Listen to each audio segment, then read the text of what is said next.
This is a bonus league. I wanted to try to get that taste out of my mouth from the last loss there. So I'm on the draw. This hand looks great. And the opponent sent a little message there.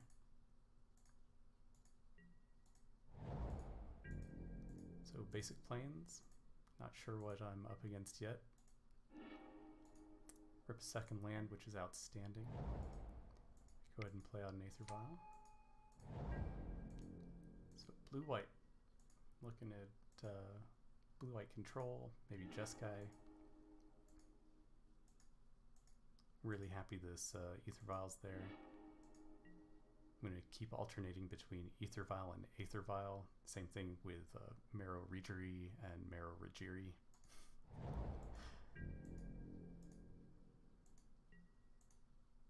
So I'm just playing it patient. No need to run a Silvergill out. Just wait for the opponent's turn to play a Trickster. They lead with a Detention Sphere, which was rather surprising as a target, but alright. So I flash in the Trickster. So the general rule here is put one, maybe two threats into play. Mutavault here is perfect to be that second threat. But I decided to go with a Regiri while they were tapped out. But the idea here is not to commit anything else to the board, make them deal with the threats as they exist.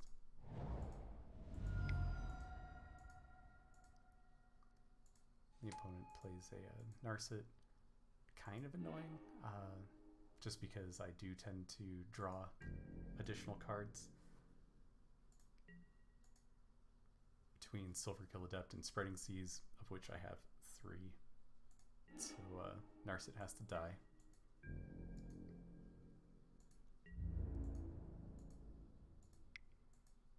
So go ahead and swing both at Narset. That was maybe a little greedy. If I wanted to really go for it, I would have activated a Mutavault. I decided in this case not to, because I only had 3 land. And I wanted to get Thassa down at some point. So here was a slight mistake, I think, because at this point I have 4 Devotion. So if I play Thassa, Thassa comes out as a creature. So Thassa can get pathed. And that's not what her role is in this match. She's just there to sit on the board, smooth out my draws.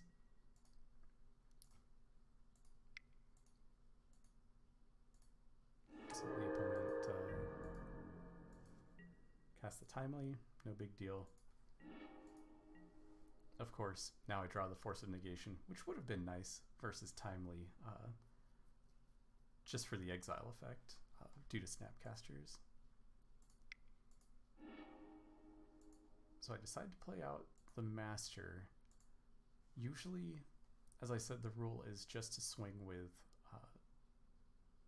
what you have, but in this case they could chump block for 3 turns because I can't swing in profitably with Regiri. I guess only 2 turns, but I thought, hey, if I get Supreme Verdict, no big deal. And then if I play the Silvergill Adept, I can I'm essentially just cycling it, and my hand's just full of gas. So if it's all gone next turn, it's not a huge deal. Granted, it's not great, but I'm at parity on cards with the opponent. And also having them, the Master himself seemed fine just to be able to push some damage through. I think swinging for 7 is worth it, just to put a little pressure on their life total. The Silvergill, I was thinking essentially I was cycling it, especially because I had another Silvergill in hand. So the opponent untaps, fields my Mutavault, which was bound to happen, and the field really is what I should have Spreading Seas to anyway. the opponent now doesn't have enough mana to verdict, so I get to untap with the crew.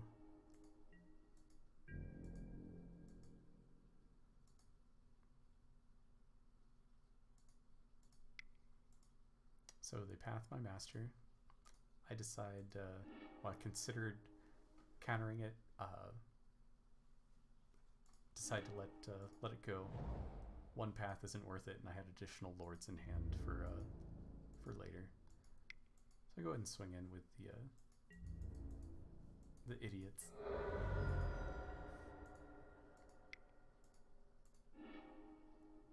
And then decide to cycle the Silvergill Adept again, which gives me enough mana to hardcast Force of Negation on the opponent's turn, or mine if it mattered, without having to exile one of the blue cards. So I thought that was a worthwhile endeavor.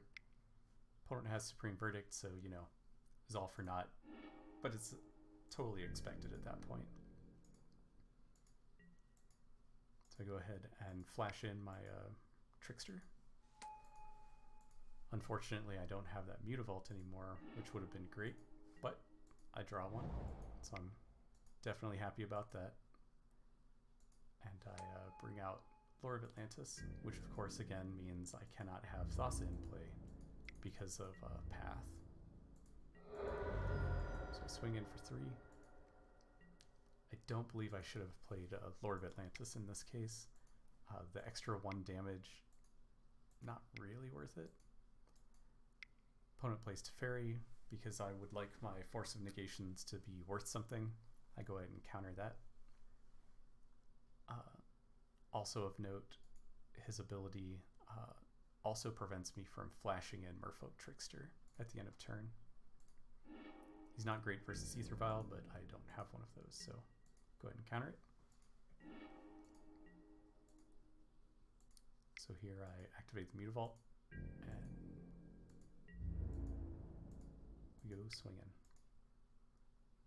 So I didn't swing in with the Lord of Atlantis because I was worried about a Snapcaster coming in, blocking the Lord, and then pathing the Mutavault. Turns out he just fielded the Mutavault instead.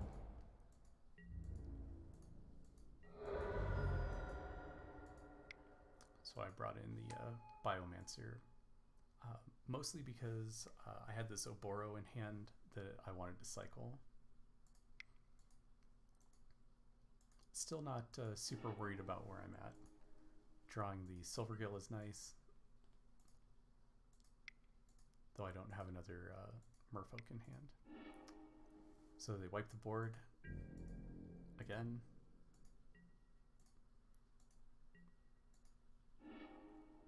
I pull a Master, which is great because now I can actually cast this Silvergill Adept for just 2.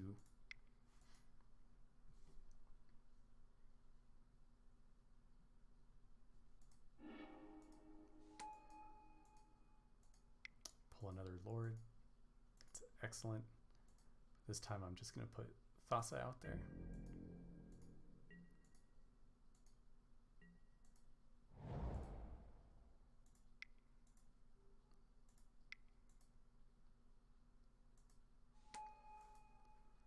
So the opponent gets to brainstorm with Jace, and they have a Flooded Strand in play, so it gets to be a perfect brainstorm. So Thassa goes to smooth out my draws, gets me a Rajiri, which is great. Go ahead and play it out.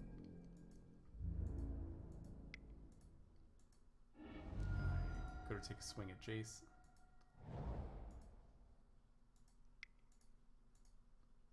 And there's the Snapcaster I was previously worried about. I make the Silvergill unblockable in response, you know, when we're still in the attack step. The opponent, I don't know if they didn't realize that or didn't care, but they killed the Rajiri. I also don't know if they thought that that gave Island Walk or not. So I was super stoked, didn't mind losing the Rajiri. It did only bring Jace down to 1 loyalty. So the opponent does get to brainstorm again.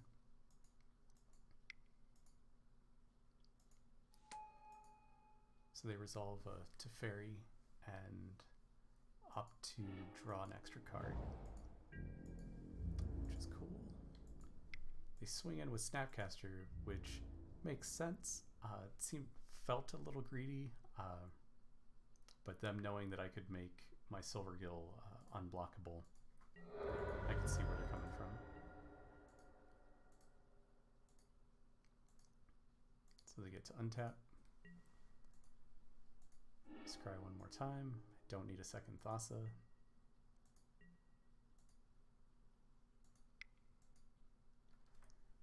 Go ahead and cast a Lord.